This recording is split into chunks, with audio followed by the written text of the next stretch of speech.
Good evening students, welcome to SRS IAS and law academy. आज की जो हमारी करंट अफेयर्स की क्लास होगी वो पिछली क्लास की तरह ही मल्टीपल करंट अफेयर्स जो हैं इस क्लास में हम कवर करेंगे। तो आज के जो सबसे पहला जो आज का जो हमारा टॉपिक है वो है नमस्ते स्कीम के बारे में। ठीक है, हम देखेंगे ये नमस्ते स्कीम क्या है, किन लोगों के लिए है, कौन सी जो मिनिस्ट्री है वो इसको इम्प्लीमेंट करेगी, कहाँ पे ये इम्प्लीमेंट होगी, किस तरीके से ये जो स्कीम है इसको लॉन्च किया गया है। ठीक है, सबसे पहले आज की ये जो क्लास है नमस्ते स्कीम, इसको शुरू करने से पहले थोड़ी सी जो चीज़ है वो आपके साथ मैंने डिस्कस करनी है। रिसेंटली क्या हुआ है कि जो हमारी गवर्नमेंट है उसने राज्यसभा में एक रिपोर्ट दी है और उस रिपोर्ट में उन्होंने बताया है कि पिछले 5 सालों में कोई भी जो डेथ है मैनुअल स्कैवेंजर की जो डेथ है वो रिपोर्ट नहीं की गई है। ठीक है, जो कि एक अच्छी बात है, मैनुअल स्कैवेंजर्स। ठीक है, तो मतलब कोई भी जो डेथ है रिपोर्ट नहीं की गई है 5 सालों में। ठीक है, लेकिन जो रियलिटी है, जो रियल रिपोर्ट है, ये तो वो फिगर्स है ना जो सरकार आपके सामने पेश करती है या सरकार ने जो राज्यसभा में पेश की है। ठीक है, तो उन्होंने बोला है कि पिछले 5 सालों में जो है कोई भी डेथ जो है नहीं नोटिस की गई है या कहीं रिपोर्ट जो है नहीं की गई है पिछले 5 सालों में। लेकिन एक रिपोर्ट और है जो कहती है सीवर सेप्टिक टैंक क्लीनर्स जो उनकी डेथ है पिछले 5 सालों में वो उसका जो नंबर है 351 है। ठीक है, अब जो सरकार कह रही है वो कह रही है कोई डेथ नहीं है और जो एक रिपोर्ट कह रही है कि 351 डेथ्स जो हैं वो हो चुकी हैं। ठीक है, अब ये नंबर 351 कैसे आया, वो डेथ की वजह से आया। ठीक है, लेकिन ये जो 351 वाला नंबर था ये सरकार किस तरीके से कह रही है कि कोई भी जो डेथ है वो नहीं हुई है। ठीक है, उसका रीजन ये है, ये उन्होंने राज्यसभा में अपनी रिपोर्ट दी थी। तो उन्होंने अपनी सरकार का मानना है कि इंडिया में जो है मैनुअल स्कैवेंजिंग जो है वो होती ही नहीं है। ठीक है, सरकार ऐसा क्यों कहती है, क्योंकि सरकार ने जो मैनुअल स्कैवेंजर्स की जो डेफिनेशन लिखी हुई है या जो डेफिनेशन इन्होंने डिफाइन की हुई है अपने जो डॉक्यूमेंट्स हैं उनमें उसकी डेफिनेशन है अ पर्सन एंगेज्ड और employed to clean excreta with the help of such devices and using protective gear. ठीक है, ऐसा इंसान जो कि एम्प्लॉयड है किसके लिए, एक्सक्रीटा क्लीन करने के लिए with the help of such devices. ठीक है, डिवाइसेस की हेल्प से अगर वो जो इंसान है या यूजिंग प्रोटेक्टिव गियर लगा के वो जो इंसान है इसकी जो है क्लीनिंग कर रहा है, आपके जो ह्यूमन एक्सक्रीटा है उसकी क्लीनिंग कर रहा है, तो उसको जो है इसमें इंक्लूड नहीं किया जाएगा, मैनुअल स्कैवेंजर में उसको इंक्लूड नहीं किया जाएगा। ठीक है, पर लेकिन आप रियलिटी अपने आसपास देखते हो कि जो जितने भी जो मैनुअल स्कैवेंजर्स होते हैं, अब सरकार का तो ये कहना है कि मैनुअल स्कैवेंजर्स जो है इंडिया में है ही नहीं। ठीक है, क्यों, क्योंकि उनका कहना है कि यहाँ पे कोई भी पर्सन जो है जो ऐसा प्रोटेक्टिव गियर लगा के जो यूज करता है या क्लीन करता है एक्सक्रीटा को, वो मैनुअल स्कैवेंजर के अंदर नहीं आएगा। ठीक है, तो एक तो ये हो गया। ठीक है, लेकिन आप रियलिटी में देखते हो कि जो आपके आसपास आप देखते होगे जब भी ये गटर्स वगैरह की सफाई की जाती है तो उनके पास कोई भी प्रोटेक्टिव गियर जो होता है वो नहीं उनको प्रोवाइड करवाया जाता है। ठीक है, वो एक हार्श रियलिटी है। ठीक है, इसको आयरनी कह सकते हो या कुछ भी कह सकते हो। ठीक है, तो असल रियलिटी तो यही है कि मैनुअल स्कैवेंजिंग जो है इंडिया में एग्जिस्ट करती है। ठीक है, और बिना प्रोटेक्टिव गियर के जो है अभी भी मैनुअल स्कैवेंजिंग होती है और उस वजह से डेथ्स भी कॉज होती है। ठीक है, ये आपकी रियलिटी। अब आते हैं हमारी जो मेन स्कीम थी नमस्ते स्कीम, इसके ऊपर। ठीक है, तो सरकार जो है नमस्ते स्कीम लेके आ रही है, ये सेंट्रली सेक्टर्ड स्कीम होगी। ठीक है, सबसे पहले नमस्ते स्कीम के ऊपर आपको सवाल क्या क्या आ सकते हैं। सबसे पहला सवाल किनके लिए लाई गई है। ठीक है, तो जो भी ये क्लीनिंग वर्क करते हैं उनके लिए लाई गई है स्कीम। ठीक है, पहला क्वेश्चन। दूसरा क्वेश्चन, क्या ये सेंट्रली स्पॉन्सर्ड स्कीम है या सेंट्रल सेक्टर्ड स्कीम है। ठीक है, दोनों में डिफरेंस होता है, मैं बहुत बार आपको बता चुका हूं। एक होती है स्पॉन्सर स्कीम, स्पॉन्सर SPONCSER या SCER, दोनों में से, अब मेरे को स्पेलिंग नहीं आ रही, जो भी दोनों में से जो भी स्पेलिंग होते हैं। स्पॉन्सर स्कीम का मतलब ये होता है कि ये रेशियो में चलती है, ये स्कीम होती है। ठीक है, ये रेशियो में चलती है कि सेंटर और स्टेट, सेंटर है इसमें 60% जो है अपना योगदान देगा और 40% जो योगदान होगा वो स्टेट का होगा। ठीक है, कुछ जगहें ऐसी होती हैं जहां पे सेंटर का जो परसेंटेज होती है वो 90% जो सेंटर उसको स्पॉन्सर करती है और जो 10% होती है वो स्टेट स्पॉन्सर करती है। जो जिन स्टेट्स को जो है स्पेशल स्टेटस मिला हुआ है वहां पे ये क्राइटेरिया चलता है आपका 90-10 का, और बाकी जो सारी स्टेट्स होती हैं वहां पे 60-40 का क्राइटेरिया चलता है। ये किस में चलता है? स्पॉन्सर में, ठीक है। यही सही स्पेलिंग है, SPONCER। चलो अब आते हैं ये वाली स्कीम कौन सी है? Centrally sectored scheme. Sectored scheme का मतलब ये होता है कि इसका जो सारा खर्च होगा वो सेंटर उठाएगा, ठीक है। तो ये होगी आपकी दूसरा क्वेश्चन, सेंट्रली सेक्टर्ड स्कीम है। तीसरा, इंप्लीमेंट कौन करवाएगा? इंप्लीमेंट करवाएगा ministry of social justice. Generally जो स्कीम्स होती है ना उनको सिर्फ एक ही मिनिस्ट्री जो होती है वो करवाती है, इंप्लीमेंट करवाती है। कुछ स्कीम्स ऐसे होती है जिनको दो मिनिस्ट्रीज जो होती हैं वो इंप्लीमेंट करवाती है। तो इसको कौन कौन इंप्लीमेंट करवा रहा है? मिनिस्ट्री ऑफ सोशल जस्टिस एक, दूसरा है ministry of housing and urban affairs, ठीक है। Ministry of urban housing affairs कह लो या हाउसिंग एंड अर्बन अफेयर्स कह लो, ठीक है, एक ही बात है। तो ये दोनों जो मिनिस्ट्रीज हैं ये इस चीज को इंप्लीमेंट करवाएंगी, ठीक है। तीसरा क्वेश्चन आपका ये हो गया कि कौन इंप्लीमेंट करवा रहा है। चौथा क्वेश्चन, कितनी सिटीज में ये इंप्लीमेंट होगा? तो ये 500 सिटीज जो है, अमरूद के अंडर जो सिटीज आती है ना, 500 अमरूद सिटीज जो है वो उन सिटीज में इनको इंप्लीमेंट करवाया जाएगा, पहले प्रोजेक्ट पायलट बेसिस पे, ठीक है, और उसके बाद जो है इसको बाकी देश में, पूरे देश में इसको लागू कर दिया जाएगा। अब ये जो स्कीम है इसके ऑब्जेक्टिव क्या क्या है, ठीक है। इसका पहला ऑब्जेक्टिव है कि जीरो डेथ, मतलब कोई भी डेथ जो है कॉज ना हो, ठीक है। सेकेंड ऑब्जेक्टिव है no direct contact with human faecal. जो आपका क्लीनर है, जो भी ये जो एक्सक्रीटा जो है उसको क्लीन कर रहा है, तो वो किसी भी तरीके से डायरेक्ट कांटेक्ट में ना आए ह्यूमन फीकल के। नेक्स्ट, इंक्रीज अवेयरनेस लोगों के, मान लो लोगों के जो गटर्स वगैरह जो होते हैं वो बंद हो जाते हैं, तो उनको ऐसे अवेयरनेस नहीं होती इसके बारे में क्या किया जा सकता है, ठीक है। तो वो क्या कर सकेंगे, इन अवेयरनेस जो है उसको बढ़ाया जाएगा और उनको नमस्ते स्कीम के बारे में बताया जाएगा, ताकि वो जो है मान लो किसी को इस तरीके की प्रॉब्लम आ रही है तो इनके जो पोर्टल्स वगैरह जो इनके बनाए जाएंगे नमस्ते स्कीम के अंडर, तो वो वहां पे जो अपनी कंप्लेंट जो है वो दर्ज करवा सकेंगे, ठीक है। नेक्स्ट ऑब्जेक्टिव है ऑल्टरनेटिव लाइवलीहुड। जो जिन लोगों को इसमें रिक्रूट किया जाएगा नमस्ते स्कीम के अंदर, जिन लोगों को रिक्रूट किया जाएगा उनके लिए एक ऑल्टरनेटिव लाइवलीहुड भी एक ऑब्जेक्टिव होगा, मतलब इस स्कीम का एक ऑब्जेक्टिव होगा कि उनके लिए ऑल्टरनेटिव लाइवलीहुड भी जो है ढूंढा जाए, ठीक है। नेक्स्ट आते हैं कि इसको इंप्लीमेंट किस तरीके से किया जाएगा। तो इनको 500 सिटीज जो होंगी उसमें इंप्लीमेंट किया जाएगा, वो मैंने आपको ऑलरेडी बता दिया है। लेकिन एक चीज और इंपॉर्टेंट है, इस पे भी आपको जो है सवाल आ सकता है। एक सवाल इस पे आ सकता है कि जो 500 सिटीज है वहां पे इंप्लीमेंट करवाया जाएगा, ठीक है। दूसरा सवाल इसमें ये बन सकता है, अगर बहुत डीप में आपको पूछना होगा ना तो आपसे ये सवाल पूछ लेंगे, इस स्कीम को मैंने आपको बताया कि 500 सिटीज में इसको पायलट बेसिस पे लॉन्च किया जाएगा, लेकिन धीरे धीरे क्या करेंगे, ये स्कीम जो होगी इसको ओवरटेक कर लेगी। एक स्कीम चल रही है SRMS, ठीक है, ये है स्कीम का नाम है self employment scheme for rehabilitation for manual scavengers, ठीक है। मैनुअल स्कैवेंजर्स जो है उनकी रिहेबिलिटेशन करवानी है सेल्फ एम्प्लॉयमेंट स्कीम के द्वारा, ठीक है। तो वो स्कीम का नाम है SRMS, ठीक है। तो ये जो स्कीम होगी धीरे धीरे नमस्ते स्कीम जो होगी धीरे धीरे इसको जो है अपने अंदर इंक्लूड कर देगी, ठीक है, SRMS को। तो आज की जो ये वाला टॉपिक था ये यहीं तक था। अब हम नेक्स्ट टॉपिक देखते हैं। हमारा जो नेक्स्ट टॉपिक है वो नोएडा ट्विन टावर केस जो है, जो काफ़ी न्यूज़ में रहा है उसके बारे में है। तो उसके बेसिस पे आपको जो क्वेश्चन जो है आपको बन सकते हैं या आपसे जो पूछे जा सकते हैं, तो उन्हीं क्वेश्चंस को जो है हम आज डिस्कस करेंगे, ठीक है। तो ये आपको पता है कि ये चीज़ जो थी काफ़ी ज़्यादा न्यूज़ में थी, बहुत से मीम्स बने इस पे, नोएडा ट्विन टावर केस, ठीक है। तो इसी के बारे में आज की क्लास है, उसी के बारे में देखते हैं। तो ये 40 स्टोरी बिल्डिंग थी, ठीक है, जिसको 12 सेकंड के अंदर जो है डिमोलिश कर दिया गया है, ठीक है। इसको डिमोलिश किया गया अगस्त 28, 2022 को, ठीक है। ये कहाँ पे बनी हुई थी, ये एमरल्ड कोर्ट जो है सोसाइटी है, उसका नाम है एमरल्ड कोर्ट, वहां पे बनी हुई थी, ठीक है। ये जो बिल्डिंग थी टॉलर देन कुतुब मीनार से भी बड़ी बिल्डिंग थी। इंडिया में इससे पहले भी जो है बिल्डिंग जो है उनको डिस्ट्रॉय किया गया है, लेकिन अब तक की जो सबसे बड़ी जो बिल्डिंग जिसको डिस्ट्रॉय किया गया है, तो ये बिल्डिंग जो है वो पहली बिल्डिंग ऐसी है जो अब तक की सबसे बड़ी बिल्डिंग है, ठीक है, जिसको डिस्ट्रॉय किया गया है।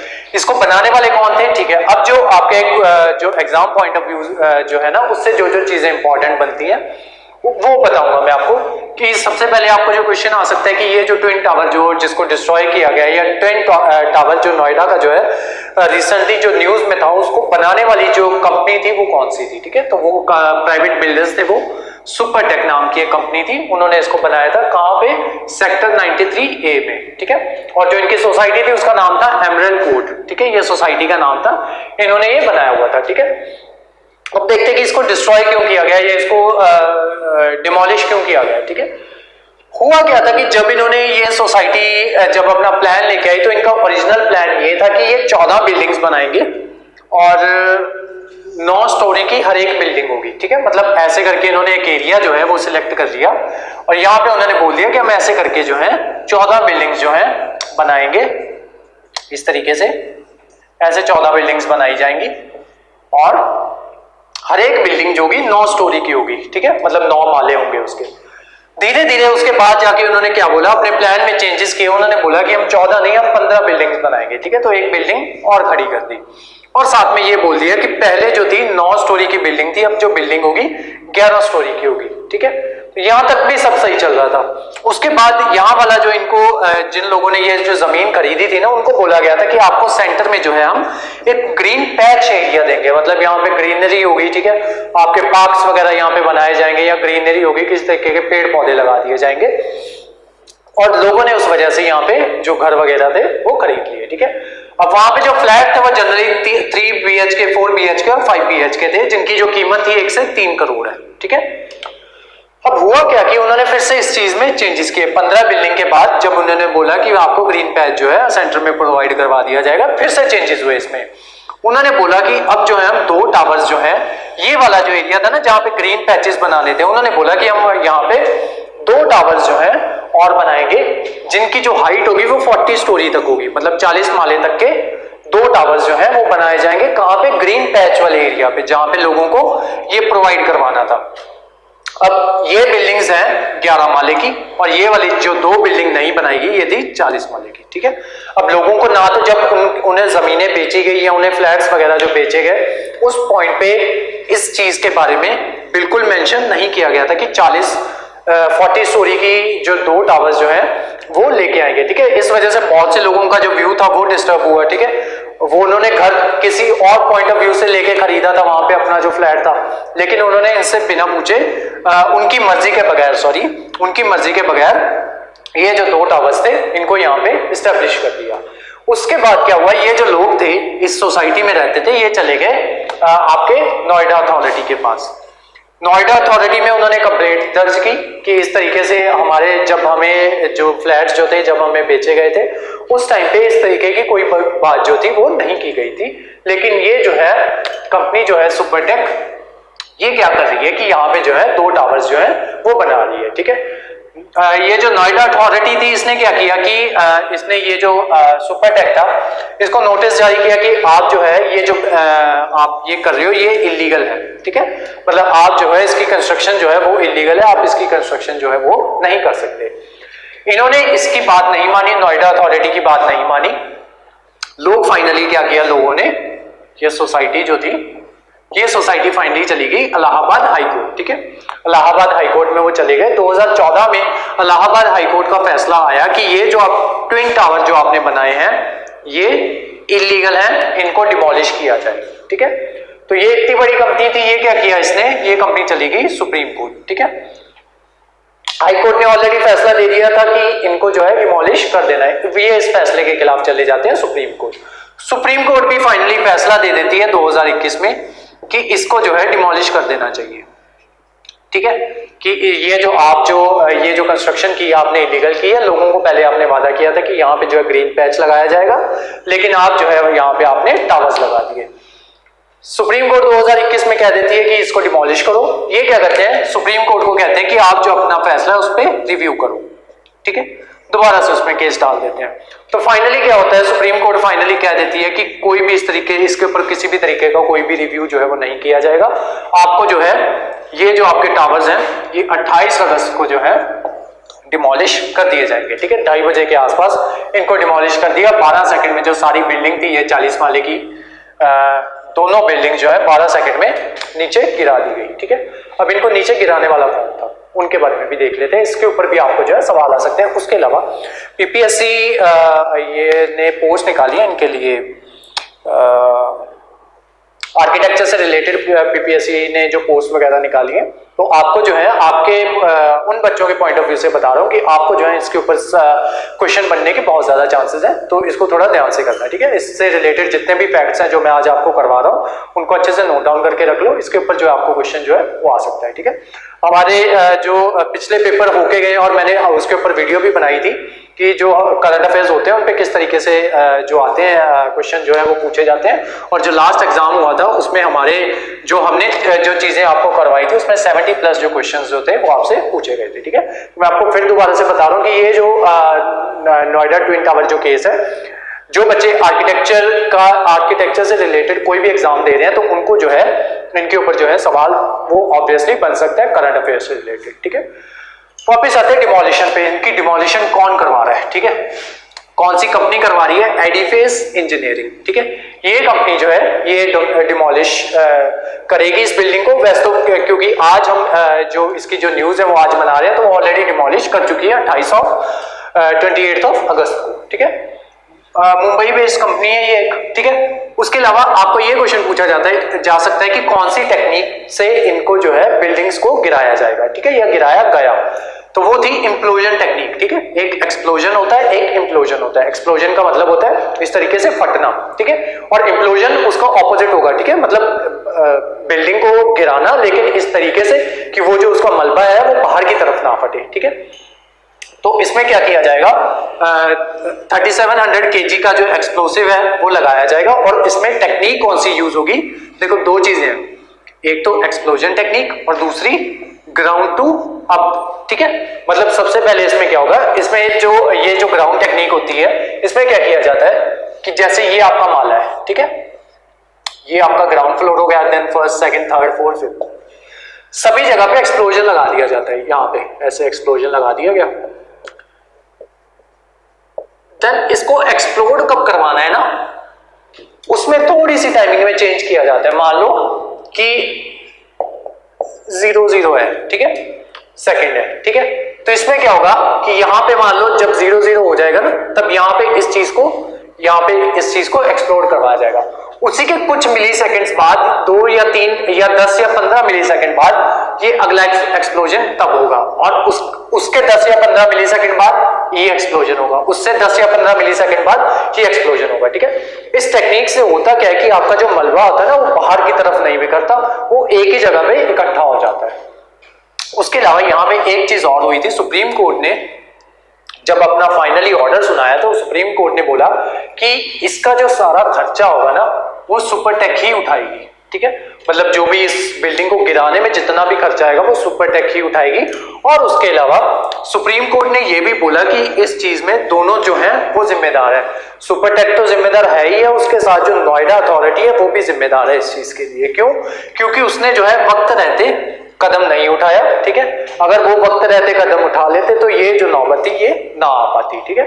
और उसके अलावा जो ये मैं ऑलरेडी आपको बता चुका हूं कि ये जो कंपनी होगी ये एक्सप्लोजन इस कंपनी ने की है, ठीक है, मतलब एक्सप्लोजन नहीं, सॉरी, डेमोलिशन इस कंपनी ने की है, और जो इसको जो सारा पैसा इस कंपनी का लगा है, जो उसको गिराने में पैसा लगा वो इस कंपनी का लगा है। तो टेक्निकली ये कंपनी इसको एडिफेस को जितना भी इनका खर्चा आएगा वो सुपरटेक को पे करना पड़ेगा एडिफेस को, ठीक है। तो ये जो करंट जो न्यूज थी आपकी ये यहीं तक थी। चलो नेक्स्ट न्यूज देखते हैं। हमारा नेक्स्ट टॉपिक है फॉकलैंड इशू के बारे में, ठीक है। तो बेसिकली ये क्या है, ये आइलैंड्स है फॉकलैंड, और अर्जेंटीना और यूके के बीच में थोड़ी कंट्रोवर्सी हो गई है इन आइलैंड्स को लेके। तो रिसेंटली क्या हुआ था कि पहले देखते हैं कि ये चीज़ जो है न्यूज़ में क्यों आई। रिसेंटली क्या होता है कि जो हमारे फॉरेन मिनिस्टर हैं एस जयशंकर जी, वो साउथ अफ्रीका के दौरे पे जाते हैं, सॉरी साउथ अमेरिका के दौरे पे जाते हैं। तो वहाँ पे वो 3 कंट्रीज में जाते हैं, जिनमें से एक है अर्जेंटीना, ये वाली, ठीक है, ये अर्जेंटीना है, यहाँ पे ये चिली है, ठीक है, बाकी कंट्रीज भी हैं यहाँ पे, यहीं पे ब्राजील है, ये ज़्यादा ऊपर ले गया मैं, यहाँ तक है अर्जेंटीना, ठीक है। ब्राजील है यहाँ पे, इक्वाडोर है, ठीक है, बाकी कंट्रीज भी है, हमारे लिए अर्जेंटीना इंपॉर्टेंट है फिलहाल। अर्जेंटीना के यहीं पे पास में ना फॉकलैंड आइलैंड्स पड़ते हैं, ठीक है, जो जिसपे फिलहाल जो कंट्रोल है वो यूके का है, ठीक है। यूके इसको कंट्रोल करता है और वो इसको बुलाता है फॉकलैंड आइलैंड्स, ठीक है। यूके इसको कहते हैं फॉकलैंड आइलैंड्स, जो अर्जेंटीना है वो इसको कहते हैं मालविनास, ठीक है, मालविनास आइलैंड कहता है। अब ये जो आइलैंड्स है ना, ये इसमें दो बड़े आइलैंड्स हैं, एक है वेस्ट फॉकलैंड, दूसरा है ईस्ट फॉकलैंड, और उसके अलावा 200 छोटे आइलैंड्स हैं यहाँ पे, ठीक है। तो ये है आपका फॉकलैंड के बारे में जो मेन ज्योग्राफिकल जो चीजें आपको पता होनी चाहिए, ठीक है। अर्जेंटीना से ऑलमोस्ट 200 माइल्स की दूरी पे है, ठीक है, इतना दूर है अर्जेंटीना से, और यूके से काफी दूर पड़ता है, ठीक है। तो हुआ क्या कि अर्जेंटीना, यहाँ पे जो अर्जेंटीना है उसके ऊपर राज हुआ करता था स्पेन का, ठीक है। तो स्पेन ने क्या किया, स्पेन ने जब इसको आजादी मिली 1820 में, तो स्पेन ने क्या किया कि ये जो फॉकलैंड आइलैंड्स थे ये इसको दे दिए, अर्जेंटीना को प्रोवाइड करवा दिए। लेकिन ये जो फॉकलैंड आइलैंड्स थे ना, उस टाइम पे इस पे जो कब्जा था वो था यूके का, यूनाइटेड किंगडम का, ठीक है।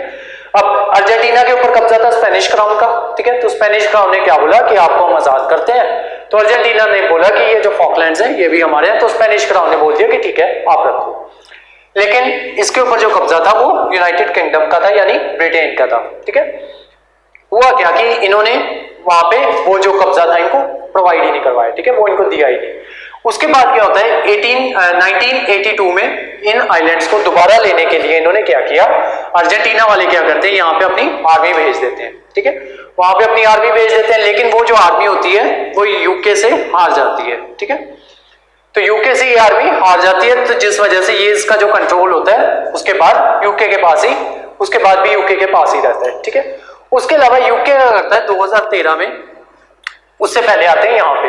तो क्योंकि ये मुद्दा जो है बहुत टाइम से चल रहा है, तो लोग जो चाहते हैं कि इस मुद्दे को जो है रिजॉल्व किया जाए, ठीक है, मतलब किसी एक के पास चला जाए फाइनली, और एक क्लैरिटी हो जाए कि ये जो चीज, ये जो फॉकलैंड आइलैंड्स जो है ये अर्जेंटीना के अंडर आएंगे या फिर आपके यूनाइटेड किंगडम के अंदर, ठीक है। तो बहुत सा उसके लिए जो बाकी देश होते हैं ना, फिर वो इनको कहते रहते हैं कि आप नेगोशिएट कर लो। जैसे जब कश्मीर का मुद्दा चलता रहता है, वैसे तो अब भी चलता रहता है, लेकिन जब 1990s की बात है, उस टाइम पे बहुत से जो देश होते थे वो आके प्रेशराइज करते थे इंडिया को भी और पाकिस्तान को भी कि आप जो है अपना मुद्दा जो है उसको रिजॉल्व कर लो, ठीक है। तो उसी तरीके से इसको रिजॉल्व करवाने के लिए जो कंट्रीज जो थी वो इनको कहती रहती थी, टाइम बाय टाइम कहती रहती थी। तो हमारे लिए क्योंकि इंडिया ज्यादा इंपॉर्टेंट है तो हम इंडिया की बात करेंगे, ठीक है। तो 2009 में क्या हुआ कि इंडिया जो था वो सपोर्ट करता है कि इसकी जो है नेगोशिएशन करवाई जाए, ठीक है, कि इस आइलैंड का जो इशू है उसको रिजॉल्व करवाया जाए। तो उसके बाद क्या करते हैं कि ब्रिटेन 2013 में वहां पे वोटिंग करवाता है, वहां के लोगों से पूछता है कि आपको जो है ब्रिटेन के साथ रहना है या आप चाहते हो कि आप अर्जेंटीना के अंडर आ जाओ, ठीक है। लेकिन जो वहां के लोग होते हैं ना वो ब्रिटेन के फेवर में वोटिंग कर देते हैं, ठीक है। तो इससे ब्रिटेन को भी क्लैरिटी हो जाती है कि ठीक है इस पे जो है हम लोग जो फॉकलैंड्स जो है इसको नहीं छोड़ेंगे, ठीक है। तो यहाँ पे क्लैरिटी हो जाती है। लेकिन जो अर्जेंटीना वो बार बार चाहता है कि ये जो फॉकलैंड जो आइलैंड्स जो है फॉकलैंड आइलैंड्स जो है अर्जेंटीना के पास चले जाएं, ठीक है। अब सारी चीजें क्लियर हो चुकी हैं 2013 में, ठीक है, सब कुछ क्लियर हो चुका है, क्योंकि जब लोगों ने कह दिया कि हम चाहते हैं कि यहाँ पे हमारे ऊपर जो है रूल करें वो ब्रिटेन वाले ही करें, ठीक है, हम अर्जेंटीना के अंदर नहीं आना चाहते, तो सारी बात ही खत्म हो जाती है। लेकिन 2022 में अब क्योंकि एस जयशंकर जी गए थे, ठीक है, तो 2022 में इंडिया दोबारा से कहता है कि रिजम्पशन होना चाहिए नेगोशिएशन का, ठीक है। अब बात ये है कि ये इनडायरेक्टली जो इंडिया जो है अर्जेंटीना का सपोर्ट कर रहा है, ठीक है। जब सब कुछ सारी बातें क्लियर हो चुकी हैं, वहां के लोग कह चुके हैं कि हमें जो है ब्रिटिश रूल के अंडर रहना है, फिर ये दोबारा से इस नेगोशिएशन को रिज्यूम करने का कोई मतलब नहीं बनता है, हाँ, अनटिल अनलेस आप जो है जो दूसरी कंट्री है अर्जेंटीना उसको सपोर्ट कर रहे हो तो, ठीक है। अब इंडिया जो है इसको सपोर्ट कर क्यों रहा है, ठीक है, उसके पीछे रीजन क्या है। तो आपको पता है कि इंडिया ने जो है अपना ये जो तेजस है इसको डेवलप कर लिया, इंडिजिनियसली बिल्ड जो है एयरक्राफ्ट है तेजस। तो ये इंडिया जो है ये चाहता है कि इसकी जो है इसको एक्सपोर्ट करवाया जाए। तो 3 जो देश हैं, जैसे आपका ये हो गया सिंगापुर हो गया, या 2-3 कंट्रीज और हैं जिनके साथ इसकी बात चल रही है कि इनको जो है एक्सपोर्ट करवाया जाएगा। फिलीपींस हो गया, फिलीपींस को एक्सपोर्ट करवाने की बात की जा रही है। उसी टाइम पे अर्जेंटीना जो है इसने भी इंटरेस्ट दिखाया है इंडिया का जो तेजस है उसको बाय करने के लिए, ठीक है, इस तेजस को बाय करने के लिए इसने भी इंटरेस्ट दिखाया है। अर्जेंटीना ने। तो जिस वजह से इंडिया जो है अर्जेंटीना को सपोर्ट कर रहा है, वो कह रहा है कि इस आइलैंड के ऊपर जो है नेगोशिएशन जो है दोबारा से उसको रिज्यूम करना चाहिए, उनकी जो नेगोशिएशन है, मतलब इसके ऊपर दोबारा जो बात जो है वो होनी चाहिए। ठीक है, तो ये सारा जो था आपका इशू था। और उसके अलावा ये जो इशू है ना, एक नेटफ्लिक्स की सीरीज है द क्राउन करके, ठीक है, उसमें भी इस इशू को बहुत अच्छे से दिखाया गया है। ठीक है, तो अगर कोई बच्चा देखना चाहता हो तो द क्राउन में ये नेटफ्लिक्स की सीरीज है, वहां पे जाके इस इशू को थोड़ा और अच्छे तरीके से अगर समझना चाहे तो समझ सकता है। ठीक है, तो आज की जो हमारी क्लास थी वो यहीं तक थी। हाँ, 3 क्लासेस आज हमने डिस्कस करनी थी, तो तीनों क्लासेस यहीं तक थी। और उसके अलावा जो नेक्स्ट करंट अफेयर्स होंगे वो नेक्स्ट क्लास में डिस्कस करेंगे। इसकी जो पीडीएफ है वो मैं आपको मैगजीन के साथ ही प्रोवाइड करवा दूंगा। ठीक है, अलग से प्रोवाइड नहीं करवाऊंगा। अगर किसी बच्चे को चाहिए होगी तो फिर भी मुझे मैसेज कर सकता है। ठीक है, तो मैं उसको जो है ये जो इसकी जो पीडीएफ होगी वो आपको सेंड कर दूंगा। ठीक है, अदरवाइज मैगजीन में तो वो जो पीडीएफ होगी वो आई जाएगी, और मैगजीन जो है आपको मंथ के लास्ट में आपको प्रोवाइड करवा दी जाएगी। ठीक है, तो आज की जो क्लास थी वो यहीं तक थी। Thank you so much.